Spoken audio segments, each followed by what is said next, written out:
Good evening. Welcome to another edition of Take 5. It is March 14th, 2012.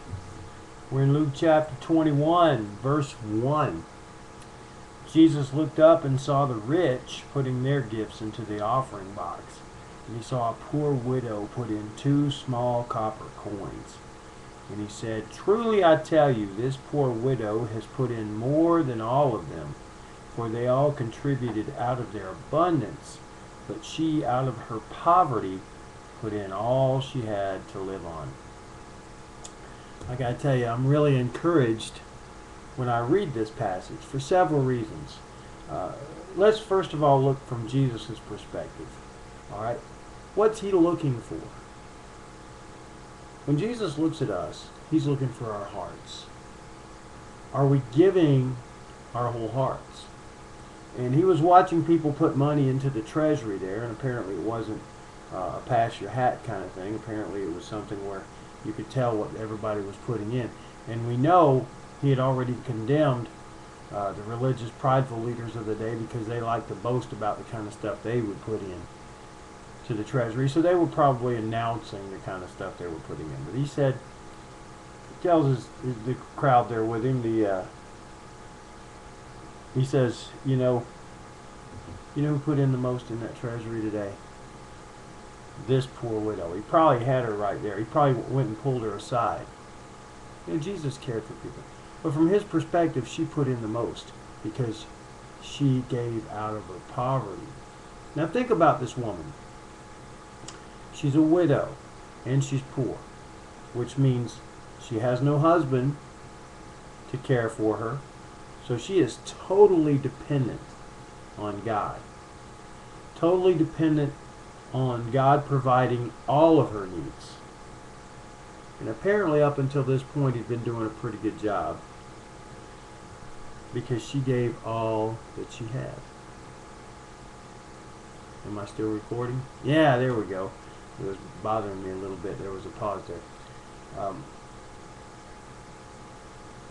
So this is the heart God wants from us. I will tell you, riches can really be a detriment. Jesus said it's easier for a camel to go through the eye of a needle than for a rich man to enter the kingdom of heaven. So if you are in a situation where perhaps you're widowed or divorced, so you don't have that spouse to depend on anymore, and you're poor, and all you can do is depend on God, why don't you thank God for that? Because that's exactly the best place for you to be, because you'll be completely trusting in Him, hopefully. Hopefully that's what you'll be doing. That's what she was doing. The other encouraging thing is that you see that Jesus can be pleased.